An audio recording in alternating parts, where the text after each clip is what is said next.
Hello Rovers, welcome back to chapter 3 of How to Wuwa. In this video, we are covering one of the most important aspects of the game that will stick with you even at endgame, and that is how to farm echoes and build echoes. There are 3 ways that I farm echoes. Number 1. Tested fields, my favorite method. Each tested field drops echoes from 2 different sets.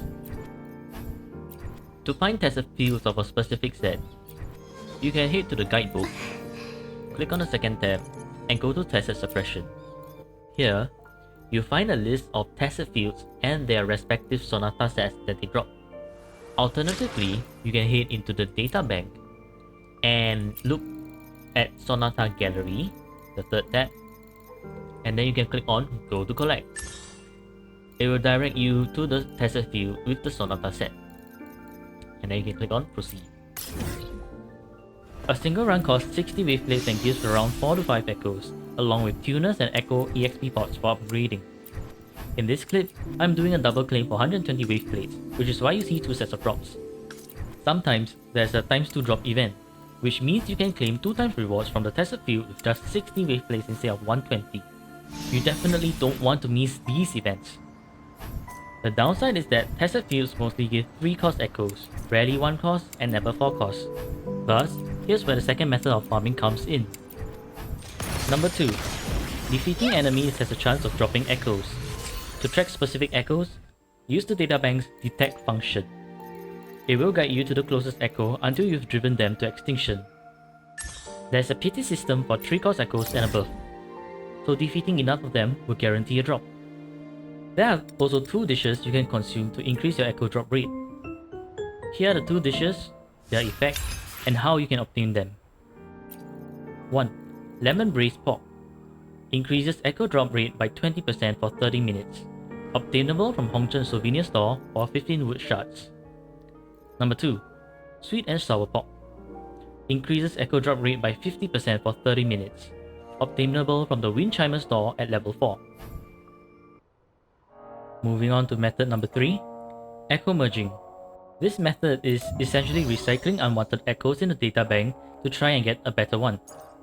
Chances are low, but sometimes you'll land matching stats on a different set, which is great to keep around in case you need it in the future. And that's how I farm echoes.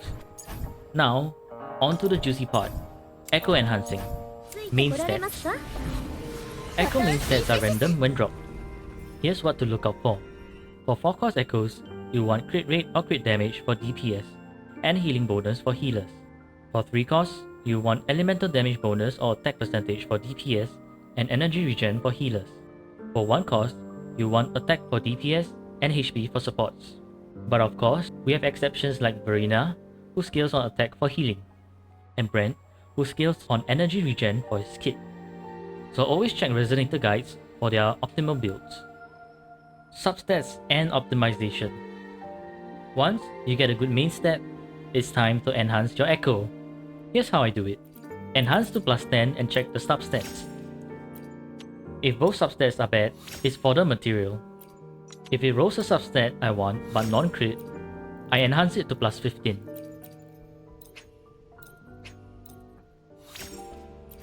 If by +15 I don't see crit rate or crit damage, it's fodder material. If both substats are good, I push it to +20 and hope for crit rolls. If none of the next 2 rolls are good, it becomes fodder material. There's no way around this. It's pure luck and a whole lot of pain. The only thing you can do is to minimize your losses and try to enhance as many echoes as you can until you find the one that you need. For most resonators, crit rate and crit damage are what you want. But remember, a suboptimal echo is better than nothing. Focus on equipping something decent first, and worry about min-maxing later. Alright, that wraps up chapter 3.